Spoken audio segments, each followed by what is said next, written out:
Olá, está começando mais um episódio do Pode Voar, o seu podcast sobre projetos, eventos e a cultura local de Natal, arredores e também a Universidade da UFRN em si. Estamos aqui com Natália Lauturco. Ela vai falar um pouquinho sobre ela em si, mas começando uma audiodescrição aqui rapidinho. Sou homem negro, uso óculos, estou vestindo uma camisa branca, um logo de um coqueiro. E é isso, podemos, se você quiser se apresentar, Natália. Vamos lá, agradecer o convite, Henrique, de estar aqui. Sou a professora Natália, vou começar com a minha audiodescrição, fazer uma saudação a todo mundo que está por aí nos escutando ou nos assistindo, né? Sou a professora Natália, eu sou uma mulher branca, eu uso óculos, eu tenho os cabelos curtos pintados de vermelho. Hoje eu uso uma blusa de fundo branco, uma estampa azul. E vamos nessa, né? Vou me apresentar um pouquinho, né? Então, eu trabalho no estado da Bahia, eu trabalho numa instituição chamada MTech, que faz o ensino básico por intermediação tecnológica. E é isso, temos aulas aí transmitidas pela TV local e também elas estão no repositório do YouTube. E é um repertório de aulas de ensino básico que está aberto para consulta de qualquer pessoa interessada. E é isso. E vamos conversar um pouco, imagino, né, sobre a minha pesquisa. Então, do ponto de vista dela, eu me apresento melhor depois. O que você acha? Pode ser? Perfeito. Bora. A gente convidou principalmente a Natália aqui porque houve um mini curso, e aí eu falar mais sobre o mini curso mais tarde.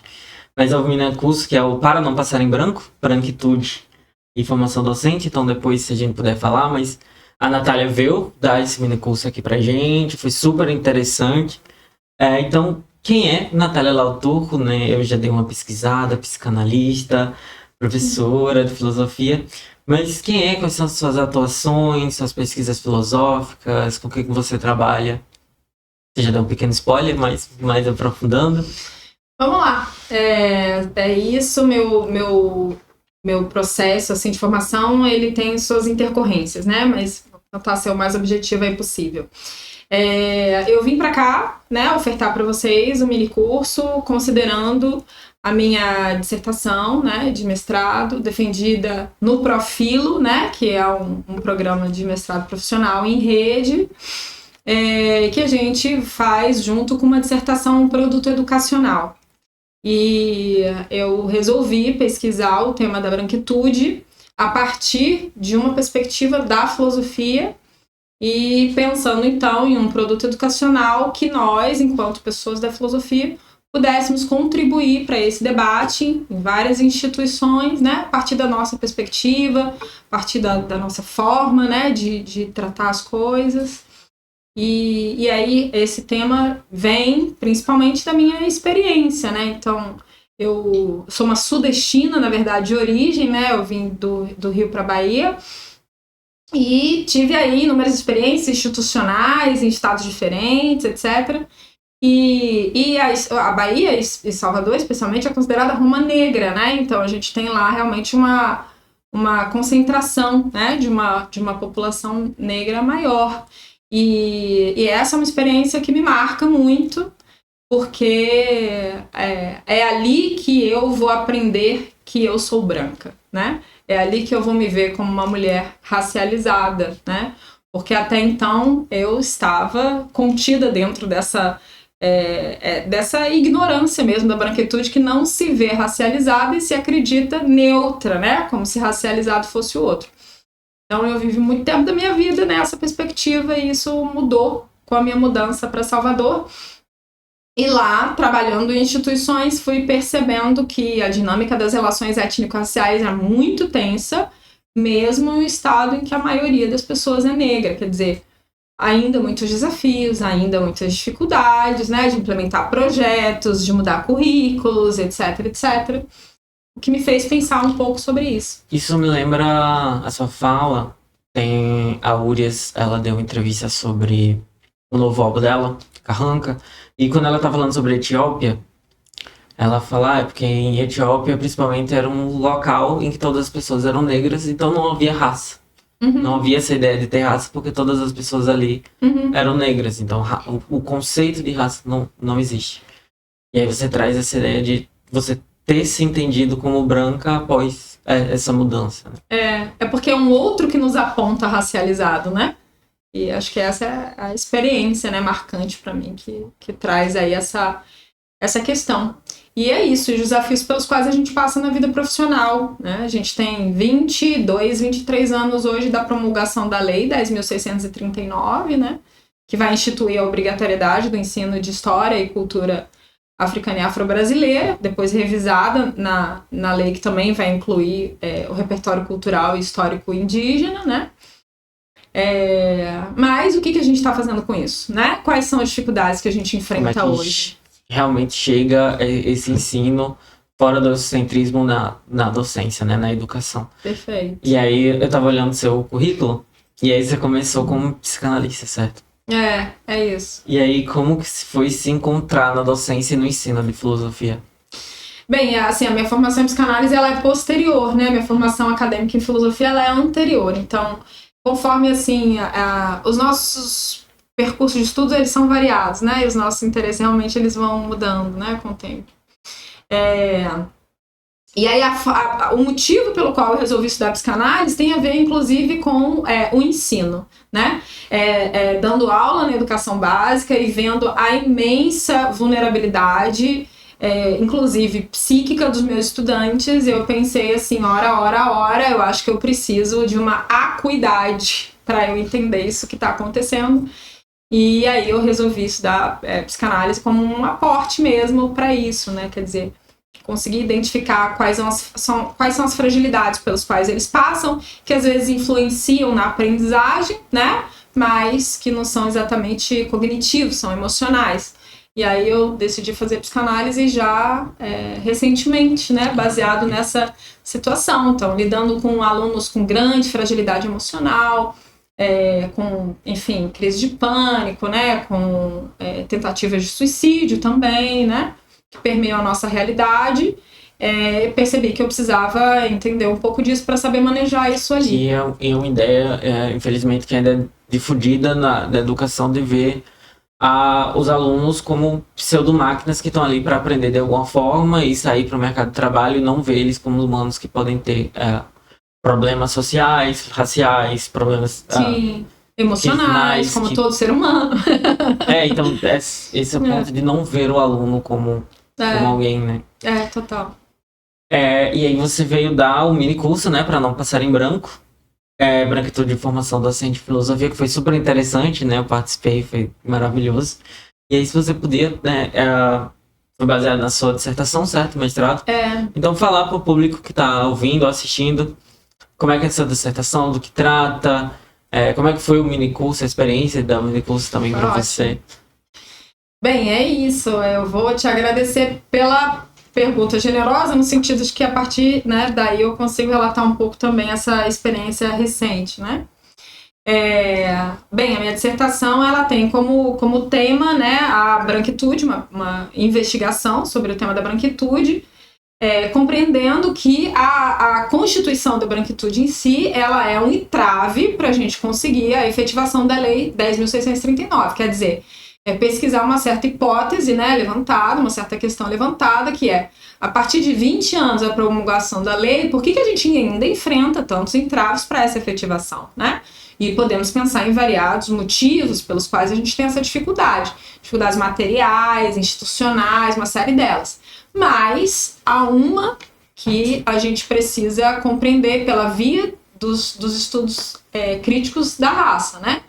Que é a composição mesmo das personalidades, né, das pessoas brancas, ela é formada a partir de um repertório cultural que vai se entender como norma. Então, isso vai operar como um agente dificultador, né, para essa efetivação da lei. Então, ao perceber isso, eu resolvi, né, escrever uma dissertação sobre o tema da branquitude. Me interessava pesquisar o tema da branquitude a partir de uma leitura da filosofia, né? E aí eu encontrei essa primeira referência do trabalho, que é o Charles Mills, um filósofo jamaicano, né, mas trabalhou aí boa parte de sua vida nos Estados Unidos, né, e que vai escrever um livro muito importante, Contrato Racial, né, que eu recomendo aí todos os leitores e leitoras, né, para conhecer. e também um artigo chamado A Ignorância Branca.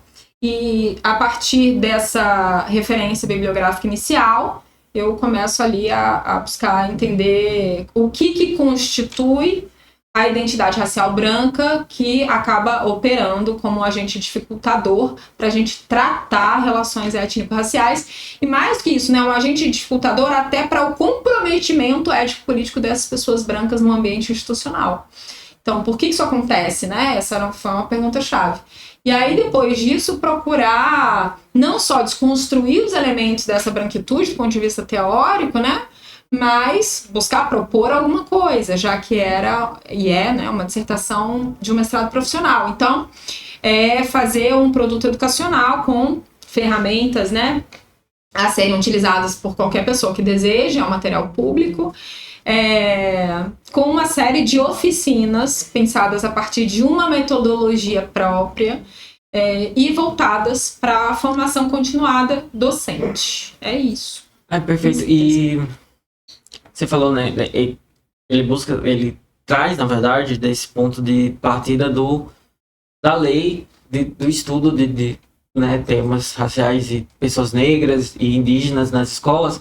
E é interessante pensar como, né, a BNCC hoje que dita algumas regras do que é estudado e o que não é estudado em sala de aula, de a gente parar para pensar como realmente há, né, essa busca do cânone filosófico eurocentrado, e de pensar, então, que pessoas são essas que determinam o que vai ser ensinado em sala de aula. Sim. Se há pessoas negras e indígenas nesse grupo, provavelmente não. Sim. E como eles pensam, né, para fazer esse cânone filosófico continuar sendo um cânone.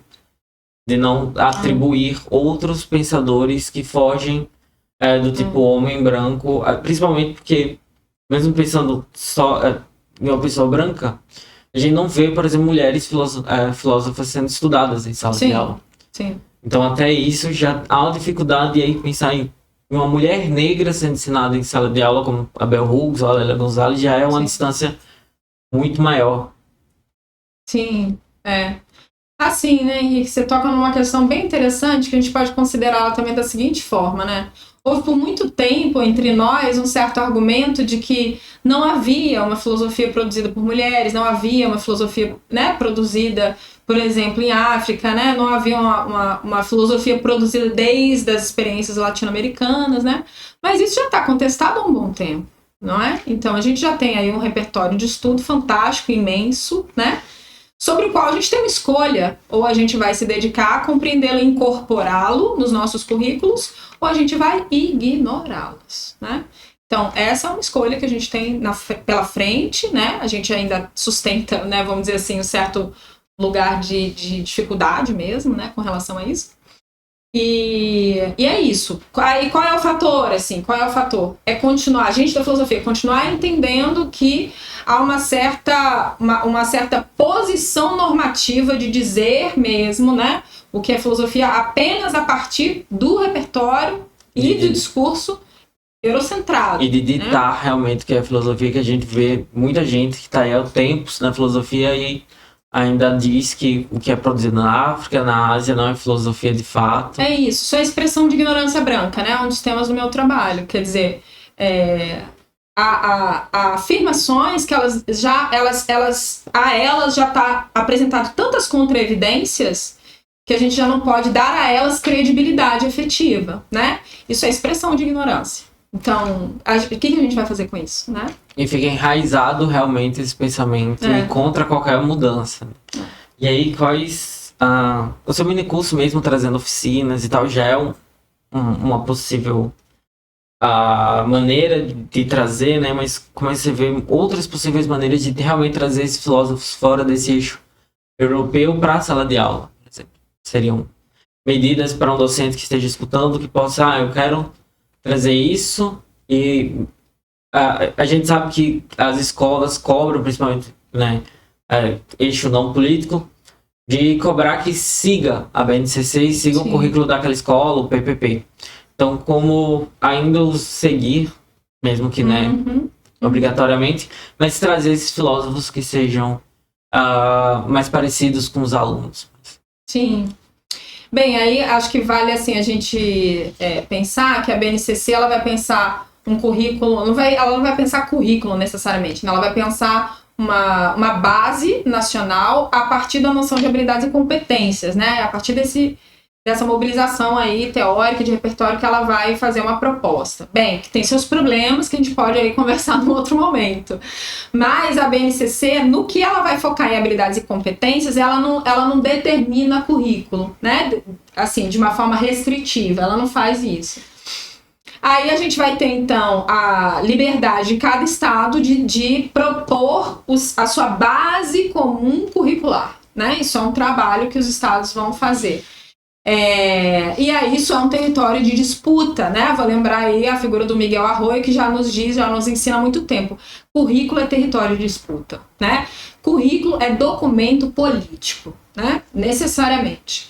E aí, então, a gente vai considerar que dentro dos estados, né, mesmo em redes privadas, mesmo na rede municipal, rede estadual, mesmo a rede federal, ela precisa disputar esse currículo. Ela precisa, então, a partir, né, de variadas vozes, disputar esse currículo de educação.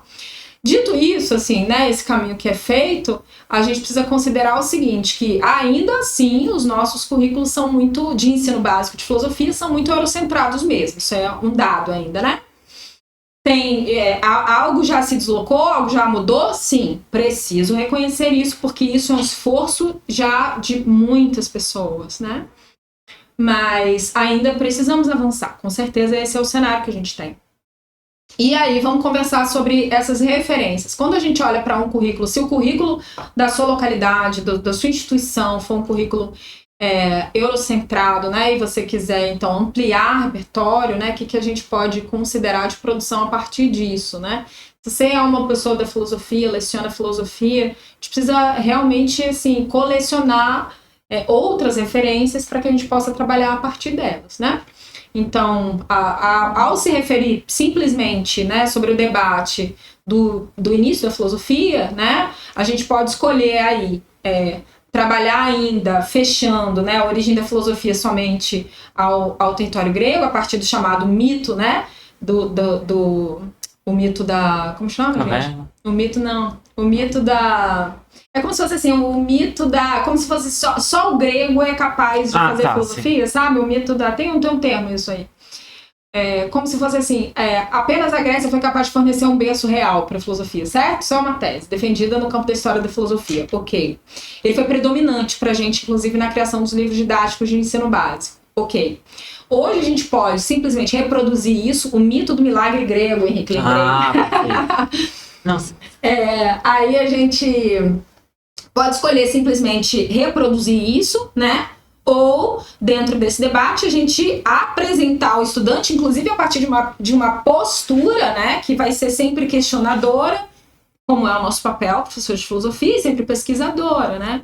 Todas as hipóteses históricas sobre o princípio, elas também são, na verdade, teses, né? Isso está sempre aí, vamos dizer assim, passível de revisão, certo? E aí vou citar, por exemplo, é possível colocar o Sheikh Anta Diop como uma referência para deslocar um pouco esse debate, né? Trazendo aí a referência de uma filosofia a partir de Kemet, né? Do Egito e tudo. Ali tem esse debate ele é profícuo no continente africano, então Sheikh Anta Diop é uma referência central, mas a gente tem uma série de outras referências importantes ali. E vou citar uma outra tese, que é a tese do Moghob Ramose, que é um filósofo que vai dizer, olha, é inútil a gente ficar disputando qual é o único território, né, que na verdade fez surgir a filosofia. Não, a gente precisa compreender que talvez a filosofia ela seja uma forma de conhecimento humano que vai estar em todas as localidades, em todas as comunidades humanas, desde que desenvolvida, né, ele vai trazer alguns critérios, né, desde que desenvolvida uma linguagem, né, etc, etc, assim, um nível de abstração, etc, etc. Mas aí ele vai dizer assim, a filosofia, ela é, por natureza, pluriversal, né? Ela é uma forma de conhecimento que a gente não vai atribuir a apenas uma origem, tá? E que nasce inclusive desse deslocamento e dessa junção entre os povos ali que estavam dialogando. A gente vai pegar Homero, por exemplo, a gente vê que há essas viagens para o Egito, as viagens para o que hoje é a Turquia, também, né? Então há uma troca de conhecimento ali com os países da África e com os países do Oriente. Então é ingenuidade e ignorância mesmo acreditar que lá não existia filosofia. É isso, e aí hoje a gente conversou um bocado sobre o conceito de relação, né? Como o conceito de relação é importante pra gente desmontar as hierarquias, né? Criadas a partir, então, dessa visão de mundo hierarquizada que o eurocentrismo causa. Mas vamos lá, né? Essa é uma visão muito interessante, quer dizer, a filosofia talvez ela seja uma experiência do pensamento, né? Criada a partir da relação, né? A partir de deslocamentos, de estranhamentos, né? Ou, como vai dizer, né, o Platão, a partir do espanto, né? E será que isso está restrito somente a partir de um povo, né, de um repertório cultural? Pronto, eu acho que esse é um debate inicial que qualquer professor pode se propor a pensar sobre e fazer em sua sala de aula. E ele pode adotar o posicionamento que for, mas ele ainda já não pode negligenciar que tem um debate sobre isso. E até, realmente você falou território político, porque realmente o que a gente escolhe dar em sala de aula já é uma escolha extremamente política. Pelo momento que a gente escolhe tal autor, a gente deixa de falar de outros e aquele autor fica como o que, principalmente pensando que hoje em dia o tempo de aula de filosofia é extremamente curto, então a gente está dando prioridade para usar aquele tempo para passar aquele autor de fato, né? É isso, né? Escolher uma coisa é não escolher a outra, né, necessariamente. Mas assim, ao pensar em um currículo mínimo, a gente precisa adotar critérios, né? E é isso que eu defendo, assim, que a gente precisa adotar um critério de estabelecimento de currículo que leve em consideração o amplo repertório de produção filosófica que a gente tem para além do eurocentrismo. Isso é uma tarefa que a gente tem, né? Por fazer, né? Tá feito, tá sendo feito aos poucos, mas assim, ainda boa parte por fazer. Pra gente não ser assim, a trabalhar com esse conceito da epistemologia social crítica, né, sobre o qual a gente conversou, para a gente não incorrer numa ideia que é de justiça epistêmica, né? E houve, né, o conceito de ignorância branca durante o minicurso, e você citou o Charles Mills. E aí, como é que você chegou no Charles Mills e como é a contribuição dele, então, para sua dissertação? O papel dele, eu vi que você apresentou um trabalho sobre o livro dele, né, O Contrato Racial, no ano passado. Então, se você puder falar um pouco sobre as ideias do Charles Mills, como é que ele se encaixa na sua dissertação, né? Como é que... Vamos lá. Bem, eu já tenho estudado Charles Mills realmente há um tempo, então tenho aí alguma coisa escrita também sobre o contrato racial, né? Mas nosso mini curso ele focou mais nessa noção de ignorância branca que ele vai desenvolver. Então, o Charles Mills ele vai pensar que a ignorância branca ela é um fenômeno socioepistêmico. Né? O que é isso? Um fenômeno socioepistêmico. Né? A gente vai pensar, então, que as epistemologias, né, elas não são pensadas somente a partir da noção do indivíduo, né, que tem uma base cartesiana, como a gente sabe, não é isso? A gente vai pensar as epistemologias a partir da própria sociedade, das dinâmicas sociais, né? Essa é uma prerrogativa, né? A metodologia da epistemologia social crítica, quer dizer, é pensar a influência de grupos quando a gente fala sobre o assunto que é o conhecimento, né? E aí o Charles Mills ele vai desenvolver uma ideia fundamental para mim, que é essa de que a gente precisa fazer uma epistemologia também da ignorância. Quer dizer, a epistemologia não deve se preocupar apenas com o que a gente pode conhecer, mas ela também precisa se preocupar com aquilo que a gente desconhece e por que a gente desconhece. Quais são as causas que tornam algo desconhecido para nós. E aí ele vai pensar formas de ignorância baseadas em experiências de grupo. Né? E aí, então, o foco dele vai ser pesquisar a branquitude. A gente tem referências feministas que pensaram isso a partir do recorte de gênero também, né? Uma área muito profícua, assim. Mas ele vai dar um enfoque, então, à questão racial e vai pensar o que a gente ignora da realidade social a partir do pertencimento ao grupo social branco, né? Essa é uma questão, assim. O que a gente deixa de ver na realidade, o que a gente percebe de forma enviesada, o que a gente escolhe, consciente ou inconscientemente, afirmar ou negar. E abstrair, né? Exatamente. E teve um ponto que você trouxe que eu achei super interessantíssimo, quando se trata da ignorância branca e do próprio conceito de ignorância, que é a ignorância como um desconhecimento tratado como um conhecimento. Sim. E como é que, né, esse cânone filosófico, ele contribuiu para essa ignorância, né? E se você puder falar mais ou menos como é que funciona, então, esse conhecimento do desconhecimento dentro da ignorância branca.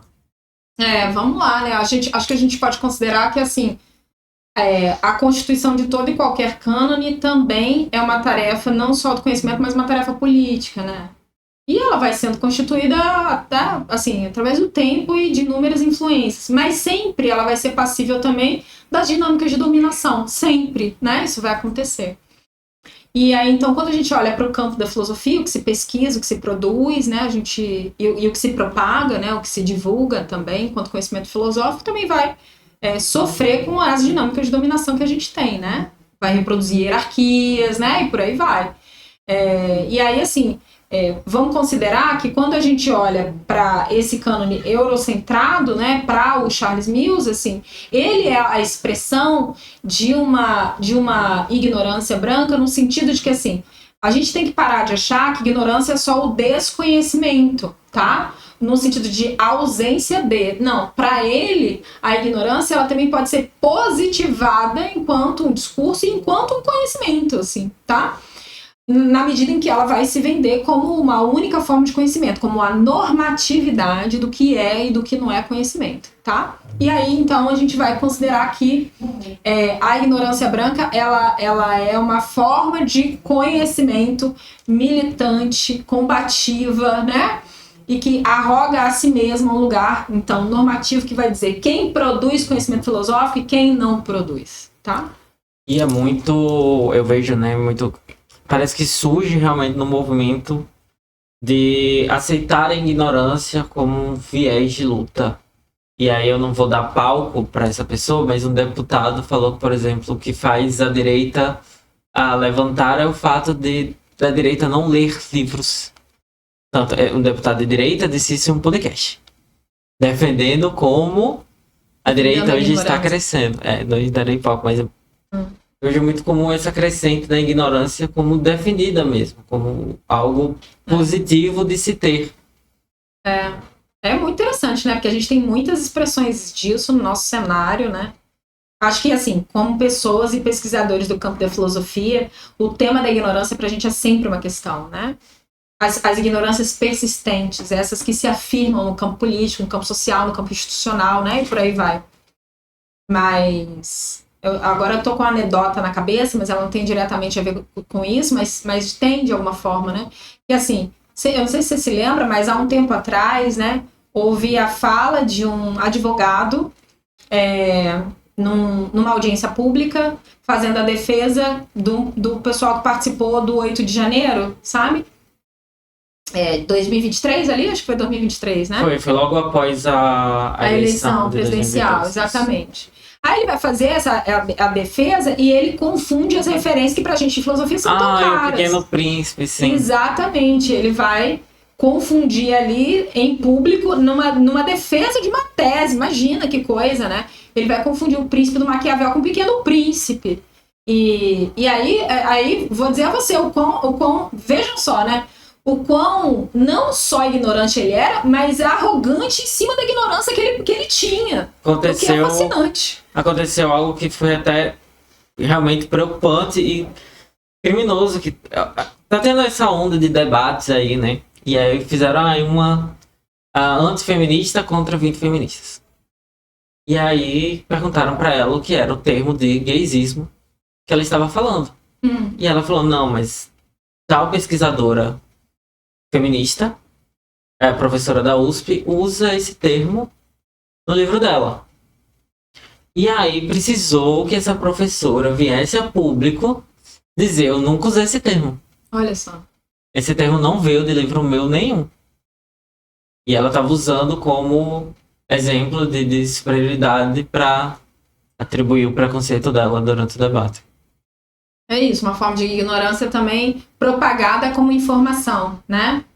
É uma desinformação propagada como informação. A gente tem muitos exemplos disso, né? Na cena pública, realmente. É isso, a gente está numa era bem preocupante nesse sentido, né? E durante sua dissertação também você estuda, e extremamente importante para o tema, né? Como é que foi o processo de hegemonia branca no Brasil, né? E aí como é que traz essas leis de embranquecimento que surgiram, de inclusive negar certas contribuições artísticas e culturais que eram do povo negro aqui. Isso aí também é fundamental. A gente não consegue entender a forma como o racismo opera no nosso país e a forma como a branquitude se constitui aqui, se a gente não exatamente entender que veja só, né? Há inúmeros pesquisadores que chegam a afirmar isso, né? A Lilia Schwartz, assim, entre elas, né? Que a Constituição da República no Brasil, ela está imiscuída de teoria do embranquecimento. Então, a Primeira República, ela, por exemplo, está tomada, né? Dessas políticas baseadas numa teoria do embranquecimento. Por isso que quando a gente olha a formação do imaginário social brasileiro, inclusive quando a gente evoca a ideia de nação, por muito tempo, esse imaginário social ele é branco, né? E a gente viu inúmeras imagens sobre isso que eu trouxe para vocês, mas vou citar aí para o pessoal de casa, ao entrar no site do Museu Nacional da República, por exemplo, Museu da República, situado no Rio de Janeiro, mas aí ele tem um repertório online. Por lá é possível você fazer uma visitação virtual. Então, lá tem uma obra muito importante, né, que é uma representação da nação, em que você vê um bebê branco segurando uma bandeira do Brasil, numa família toda branca e de várias gerações, né? Essa representação do que era um projeto de nação para o Brasil. E a gente encontra inúmeros exemplos disso. Então, a gente só entende mesmo o contexto em que a gente está se a gente faz esse recurso à história e busca compreender como a Constituição da história brasileira e da República Brasileira ela está atravessada pelas ideologias de embranquecimento populacional. Então, quando a gente fala, por exemplo, dessa negação das contribuições indígenas, né, nas suas variadas etnias e também, né, das contribuições africanas e afro-brasileiras, a gente precisa aí considerar isso em variadas formas. Assim, início do século XX, a perseguição, por exemplo, à capoeira, né, de forma positivada na lei brasileira, né, é algo proibido, e a gente tem também a lei contra a vadiagem. Inclusive o termo vadiagem, de uma forma pejorativa, ele permanece no nosso vocabulário popular, né, e é interessante essa história, porque assim, a partir da abolição da escravatura no Brasil, uma recusa deliberada do governo de trazer, né, para dentro das preocupações do desenvolvimento nacional essa camada populacional negra que então estava abolida e estava naquele cenário sem trabalho, né, e sem condições de vida, né? E não que elas tivessem muitas condições de vida antes, né, Henrique? Vamos combinar. Mas, vamos dizer assim, não existem leis para poder tratar de forma digna a vida dessas pessoas, né? Não, pelo contrário, essas pessoas vão receber perseguição pelas suas formas de manifestação cultural, como a capoeira, como os trabalhos informais que elas vão desempenhar na rua também, né? Então, é isso. A gente pode pensar o quanto essas contribuições culturais, num sentido amplo, elas foram sistematicamente negadas. E elas foram negadas pela população e pelo Estado brasileiro, né? Referendadas pelo Estado brasileiro. Sim, só para a gente finalizar a nossa participação nessa entrevista aqui, mas durante o minicurso você trouxe alguns autores e literatura, livros que poderiam ser usados para entender um pouco melhor a questão da branquitude. E se você puder, então, recomendar livros, autores, para quem estiver interessado, então, para estudar e conhecer mais sobre o tema. Faça esse convite, inclusive, né? Vou deixar aqui citado para vocês, acho fundamental ler e estudar um pouco, né, sobre esse debate racial no Brasil, principalmente para quem se preocupa aí com a questão da branquitude. Então, vou citar a figura do Guerreiro Ramos, né, muito importante nesse debate. A Lélia Gonzalez também, e especialmente o texto dela, Racismo e Sexismo na Cultura Brasileira, um texto que compõe a obra, um texto fascinante. E a Cida Bento, né, que a gente também conversou um bocado, porque ela tem uma tese defendida sobre a questão da branquitude, o pacto narcísico da branquitude, né, o ponto defendido por ela, que também nos ajuda muito a entender essas persistências do racismo dentro das nossas instituições e qual o papel, né, as pessoas brancas têm frente a isso, né. Então, deixo essas 3 referências, que eu acho que elas são muito importantes. E vou evocar, não posso deixar de fazer isso, né? Além do Charles Mills, evocar aí o nosso filósofo antiliano Eduardo Glissant, para poder também pensar uma forma de relação que não seja dentro da lógica colonial da hierarquização. Acho que a gente pode pensar isso. Então, só agradecer novamente, Natália, por ter aceitado participar, por ter dado seu tempo, falar sobre sua tese aqui. Se quiser dar algum último recado, falar suas redes para a Câmara Central. Eu só queria mesmo agradecer, Henrique, de poder estar aqui e divulgar um pouco, né, dessa pesquisa, assim, um prazer poder falar sobre isso. Acho que é muito interessante quando a gente acredita muito no que a gente faz, né? E realmente eu acredito que esse é um trabalho importante, sabe? De circular, de ajudar na formação continuada das pessoas, de aprimorar também. Realmente eu acredito bastante nesse trabalho, então eu queria agradecer o espaço e me despedir de vocês e dizer que eu tô aí disponível. Não sou uma pessoa super low profile, preciso admitir isso, mas eu acho que a gente, não sei, pode colocar na descrição depois, se você quiser, a referência aí do site, para não passar em branco, né? Para quem quiser visitar o material que está lá disponível. E a dissertação também, né? Para não passar em branco. E aí, a partir disso, uma abordagem ludo-filosófica para a formação continuada docente. Tá? É isso. Eu reitero que o mini curso foi maravilhoso, tá? Então, finalizamos o episódio por aqui. Sigam a gente, curtam também, se inscrevam no canal e ficamos nessa. Obrigado. Tchau, tchau.